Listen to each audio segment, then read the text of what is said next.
안녕하세요. 아르고심리의 배쌤 훈쌤입니다. 구독, 좋아요, 알림 설정 잊지 않으셨죠? 오늘은 미제 사건, 한국에서 발생했던 미제 사건. 저는 일단 이 사건에 대해서 전혀 모릅니다. 그래서 이제 훈쌤께서 준비해 주신 사건에 대한 설명을 듣고 한번 배워볼 거예요. 우리나라에도 많은 미제 사건이 존재합니다. 음. 가장 잘 알고 계시는 것이 아마 화성 여대생 살인 사건인데 그 부분은 이제 밝혀졌죠. 개구리 어린 개구리 실종 소년? 사건이라든지 뭐 그런 부분들까지도 아직 미제 사건으로는 존재하는 것들이 다양한데 그 중에 오늘은 포항 홍해 토막 살인 사건입니다. 13년 전이니까 2008년이죠. 7월 8일 날 오후 2시경 지금과 비슷한 시간인가? 경북 포항의 북구 홍해읍 왕복 2차선 도로변에서 토막난 시신 중에 일부가 이제 발견이 되게 됩니다. 발견된 토막 부분들 시신을 부검을 맡아달라고 해서 포항의 한 병원에 있던 의사가 검시를 하고자 현장으로 가게 되는데 어떤 부분이 발견된 거예요?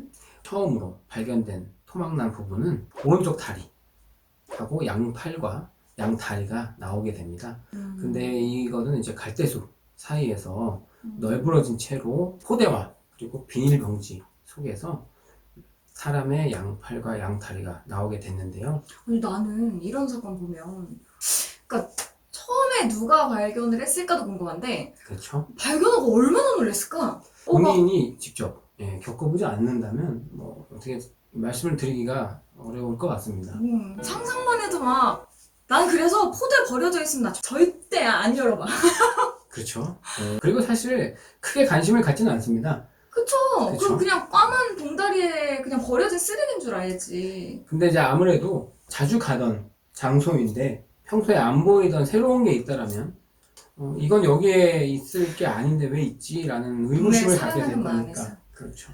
그러다 보니까 여기서도 이제 70대의 노부부 탈구를 따기 위해 이 갈대숲에 이제 들어가게 됨으로써 이제 이 사건이 알려지게 됐습니다. 그 당시 발견됐을 때 7월이면 다들 아시다시피 덥네요. 굉장히 더울 때고 또 그 기간이 장마철이었습니다. 그러다 보니까 부패가 그렇죠. 부패가 뭐 생각보다 엄청 빨리 진행이 되었죠. 뭐 아무래도 매일같이 비가 왔다가 비만 그치면 또 엄청 더웠다가 이게 반복으로 되다 보니까 부패가 빨리 될 수밖에 없는 상황이었습니다. 또한 이게 숲에서 발견됐다 보니까 들짐승들로 인해서 훼손된 흔적으로 인해서 형체도 알아보기는 힘든 그런 상태로 이제 시신이 발견됩니다. 계속해서 머리와 몸통은 발견이 되지 않게 됩니다.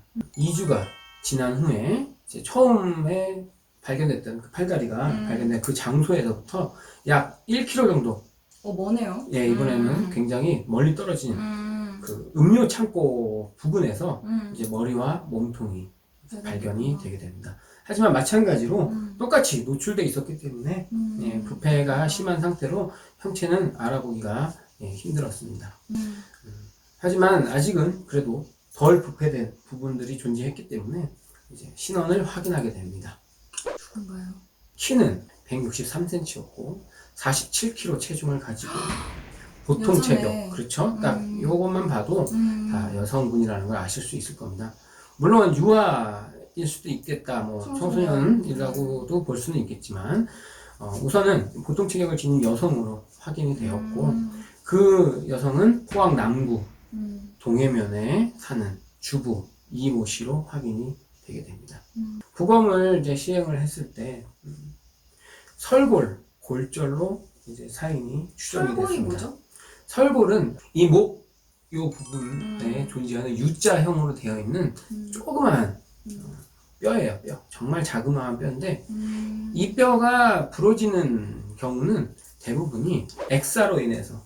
엑사? 그쵸. 엑사는 이 손 졸림에 의한, 자, 이 목 졸림에 의해서 손으로 목이 졸리다 보니까 이 뼈까지 부러지게 된 거죠. 그렇다면 정말 엄청난 힘이 가해졌다는 걸 알 수 있고요. 혹은 줄이나 끈으로도 이제 이거는 부러질 수가 있게 되죠. 그렇기 때문에 이제 이 설골이 일단은 부러졌어요. 무슨 원인으로 인해서 부러졌는지는 알 수가 없죠. 그렇죠.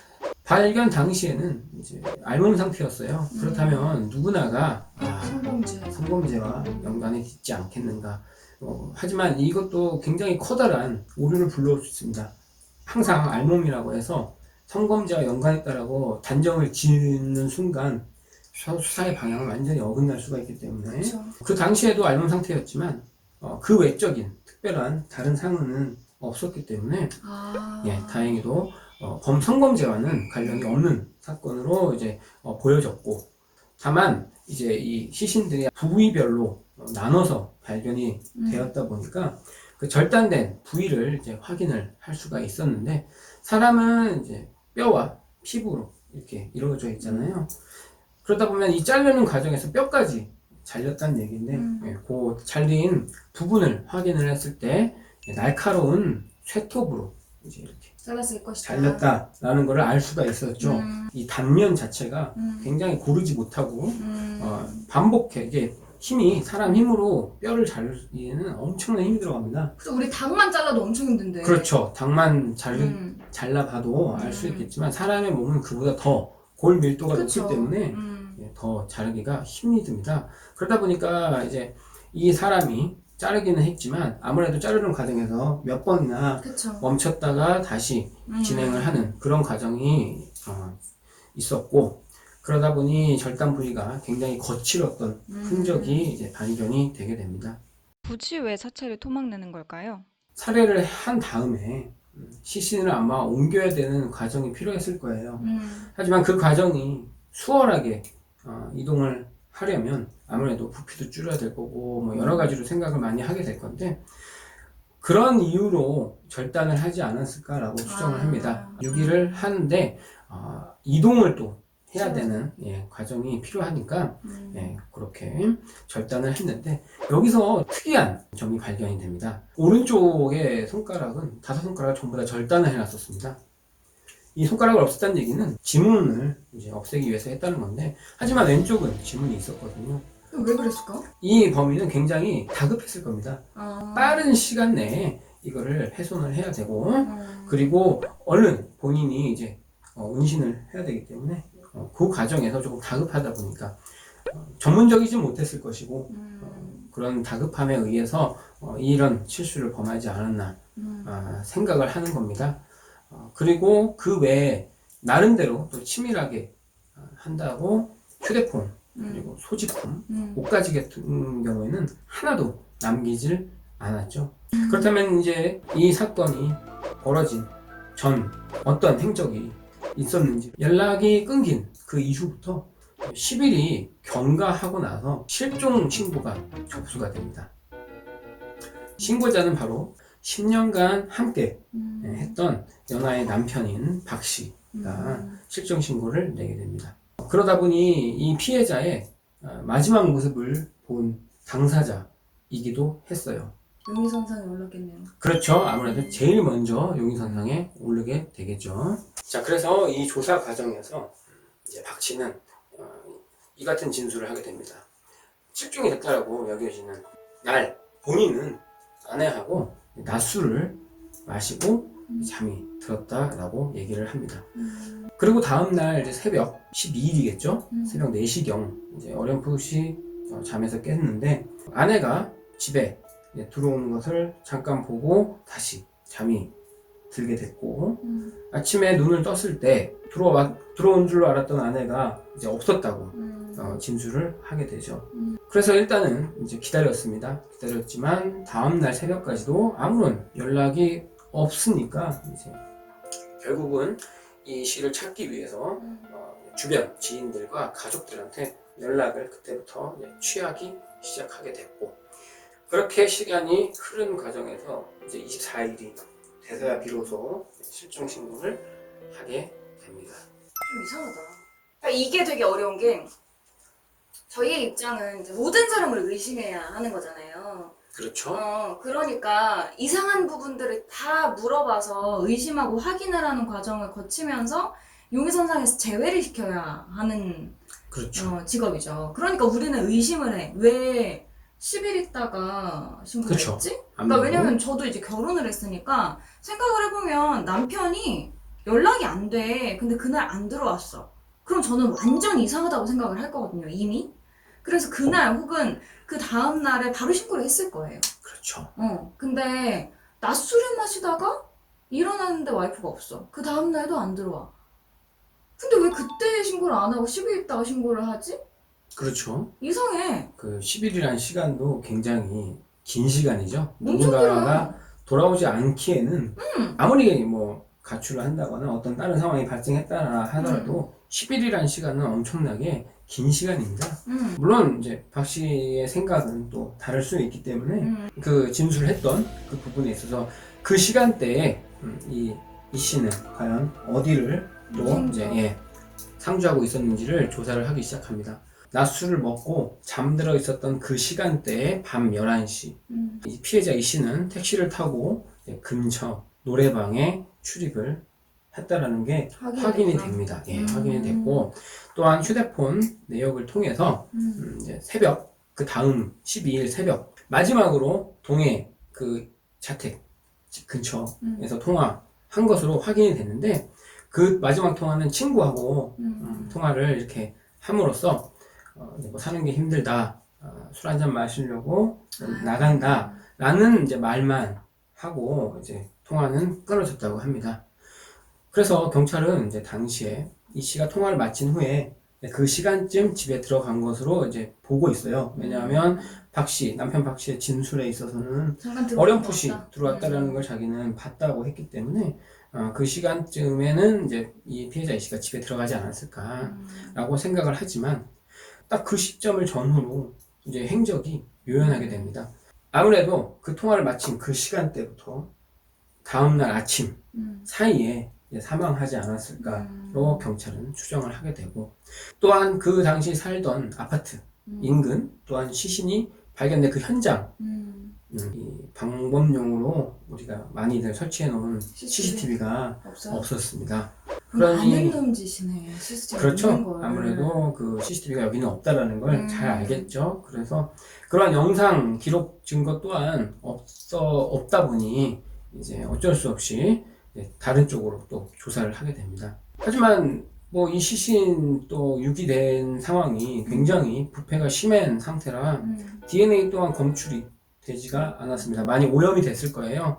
그러다 보니 뭐 빗물에 의해서 오염이 됐을 수도 있고 어쩌면 또 범인이 계획적인 살인을 저질렀다면 장갑이라든지 이런 것들을 다 그쵸? 준비를 했을 거예요. 그렇기 때문에 그 부분에서는 장갑이라든지 뭐 범행을 하는 데 있어서 어떠한 지문도 남아있지가 않았습니다.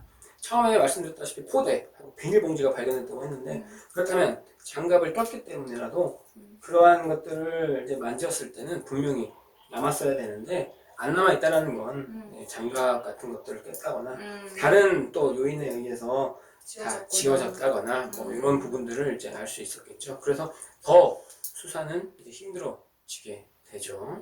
자, 그래서 이제 다시 한번 시체가 발견된 장소를 한번 봅니다.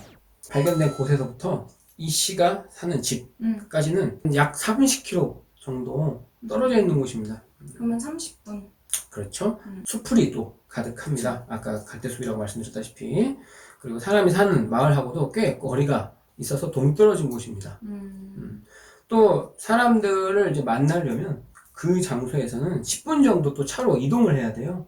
그래야지만 그 마을의 주민을 만날 수 있을 정도로 이 시체가 발견된 장소는 굉장히 외진 곳이었죠. 또 그 부근은 다 나이가 많은 어르신들이 거주하는 곳이다 보니까 사실은 낮에도 유동인구가 많지 거의 없죠. 그래서 이제 경찰은 초반에 남편 박 씨를 이제 주목하기 시작합니다. 아내를 본 사람으로서는 제일 마지막 목격한 사람이었기 때문에 그런 부분으로 또 의심을 할 수가 있었고 시체를 이제 훼손한 그런 것들을 봤을 때는 이 씨의 신원이 노출되는 순간 나도 누군지가 알 수 있는 그런 관계에 있지 않았을까. 그래서 연식범의 소행으로도 이제 추정을 했기 때문에 남편을 이제 지목을 하게 됩니다. 또한 이 남편은 그 시간대에 자신은 술에 취해서 잠이 들었다고 했지 어떤 뚜렷한 증인이 존재한다거나 장소가 없구나. 없는 알리바이 같은 것들이 전혀 명확하지가 않았죠.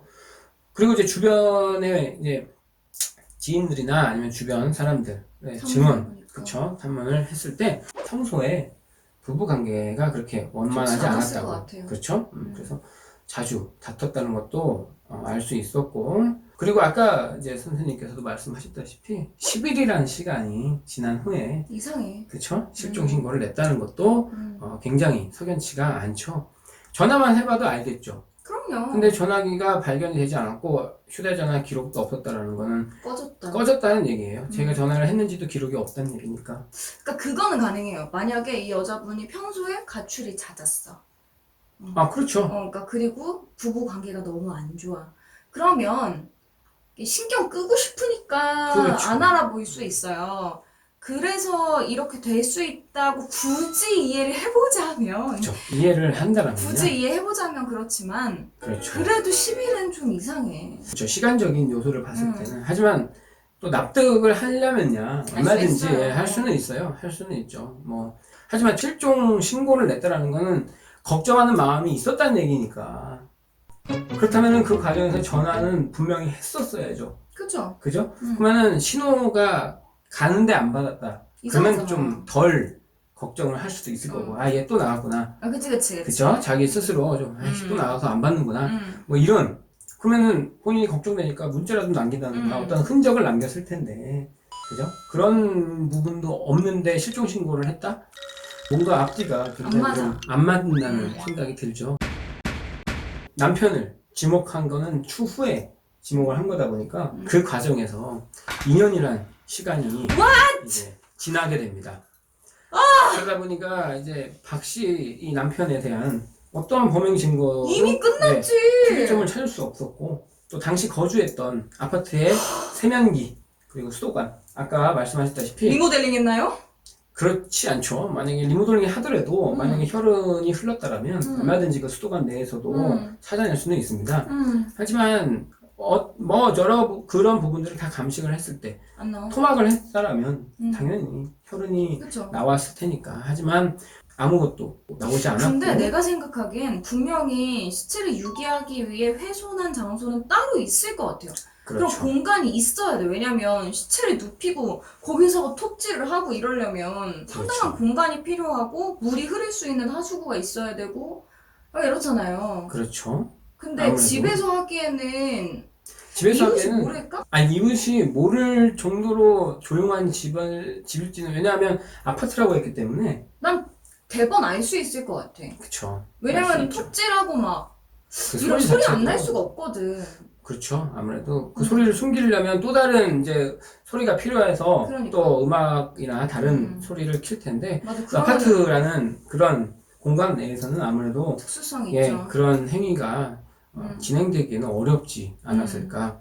그래서 뭐 유기를 했다라면 또 이동을 해야 되니까, 그러면 바보가 아닌 이상은 자차로 이동하지는 않으니까 렌트카를 또 사용했을 수도 있을 거라 생각을 하고, 렌트카를 또 사용한 흔적을 찾긴 했지만 그 과정에서도 어떠한 혐의점은 또 찾을 수가 없게 되죠. 그래서 결국은 다시 한번 또 이 씨와 박 씨 주변 지인들을 대상으로 또 수사를 하지만, 박 씨를 제외한 나머지 사람들에게서는 이제 뭐 용의선상으로 이렇게 이 사람이다라고 단정 지을 만한 그런 사람은 이제 없었구나. 없었죠. 자, 그렇게 돼서 결국은 이제 실종 당시의 이동 경로를 다시 한번 이제 확인을 하게 되고, 그 과정에서 또 지나간 차량들을 분석도 해보고, 또 범행에 사용된 이러한 비닐봉지 그리고 포대 같은 경우도 어디서 샀는지부터 어디 회사 건지 이런 것들을 좀 전단을 다 만들어서 이제 공개적으로 좀 제보도 기다리면서 해봤지만 결국엔 마땅히 해결책은 없게 됐고, 지금 현재까지도 이 사건은 미제로 남은 사건이 되게 됩니다. 안타깝네요. 발견도 늦게 됐을 뿐더러 당시에는 이런 지방이라는 특수한 상황은 아무래도 유동인구가 적다 보니까 발견이 늦어짐에 따라서 여러 가지로 난항을 겪게 되었고, 결국은 이렇게 항상 미제 사건에 대해서 이야기를 나누면 마음이 좀 뭐랄까 안타깝죠? 안 좋아, 무거워. 그쵸. 왜냐면은 그러니까 그 시대라는 걸 감안하면 어쩔 수 없었다는 건 알고 있어요.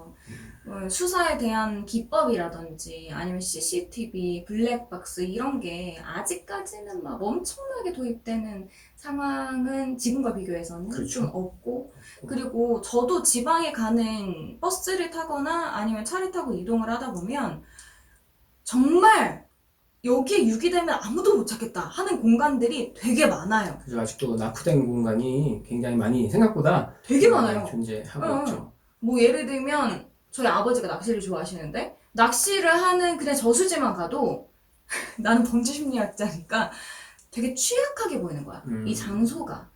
아무도 안 와. 그 낚시를 하는 제 아버지와 저희 이모부만 있지 그 공간에 아무도 안 와요. 그리고 숲으로 다 뒤덮여 있고 그쵸. 막 수달 나오고 막 뱀 나오고 이런 데니까 갈 때도 막 이렇게 숲으로 헤치면서 들어가야 겨우 들어갈 수 있는 그런 그렇지. 공간이니까 내가 만약에 이 지역을 되게 잘 알아. 그러면 유기할 수 있는 공간은 당연히 알 수밖에 없어요. 그쵸. 응. 잘 알겠죠. 그 지리를 파악한다거나 특성을 잘 알고 있더라면 유기하는 건 사실 잘 하겠지만 과정이 중요하죠. 거기까지 가야 되는 그 그쵸. 과정이 거기서 갑자기 할 수는 없는 거니까. 맞아. 그렇다면 그 주변 일단 CCTV는 존재한단 말이죠. 그러면 이제 거기 들어가는 그 일련의 과정들을 부분으로 이제 나중에 퍼즐 맞추듯이 그렇게 하면은 사실 또 아무리 낙후됐다 하더라도 또 어느 정도는 정도는 다 용의사항은 금방 드러나게 됩니다. 그리고 뭐 요새는 CCTV가 잘 돼 있다 보니까 차만 해도 벌써 그 시간대에 이동한 차량이 항상 있는 건 아니고 뭐 사건이 발생할 수 있는 또 특수성이라는 게 존재하잖아요. 뭐 대낮에 사람 많은 데서 그런 일은 없죠. 없으니까 그런 여러 가지를 인해서 이제 사건 해결하는 데 많은 도움을 받고는 있지만 그래도 아직은 숙제로 남아있는 부분들이 많고 해결해야 될 부분도 많이 있기 때문에 앞으로도 그런 부분들을 계속해서 좀 보완을 한다라면 이제 이러한 미제 사건 사실 아예 이런 사건이 안 일어나는 게 제일 좋긴 하겠지만 그거는 저희의 권한 밖이니까. 그쵸. 어찌됐든 저희가 해야 되는 건 사건이 명확해야 되니까 제일 투명하게 맞아요. 해결돼야 되는 거기에 신경을 써야 되는 부분이 있다 보니까 앞으로 더 그런 부분을 계속해서 많은 분들께서 지금도 연구를 하고 계시고 더 나아질 거라고 그렇게 생각하고 있습니다. 네. 자, 오늘은 미제 사건 한국에서 발생했던 2008년 포항 뭐였죠? 흥해 토막 살인 사건이었습니다. 네. 그 사건에 대해서 한번 알아봤어요. 네. 여러분들도 한번 들어보시고 여러 가지 논의해보고 싶은 부분이 있다면 댓글 주시고요. 혹시 나는 이 사건에 대해서 좀 더 자세하게 듣고 싶어요 라는 부분들이 있으시다면 댓글 혹은 DM으로 보내주시면 좋겠습니다. 자, 오늘 영상 조금 마음이 무거워지는 영상이었어요. 하지만 우리는 계속해서 이런 미제 사건들을 통해서 본을 받아 그렇죠. 이 이후에는 이러한 사건이 발생하지 않도록 예방을 하는 게 중요하죠. 구독과 좋아요, 알림 설정을 할 수가 없다, 이거는. 그렇죠. 네. 그래서 다 같이 범죄 예방을 위해서 공동체 안에서 주변 사람들도 좀 살피고 이상한 행동을 하는 사람이 있다면 조금 주의 깊게 살펴서 이상한 놈 아닌가 이렇게 좀 관찰도 해주시고 그리고 다른 사람들의 삶에 좀 더 도움이 되고 참여적인 사회가 됐으면 좋겠어요. 네, 오늘 영상은 여기까지였습니다. 다음 영상에서 만나요. 안녕! 안녕.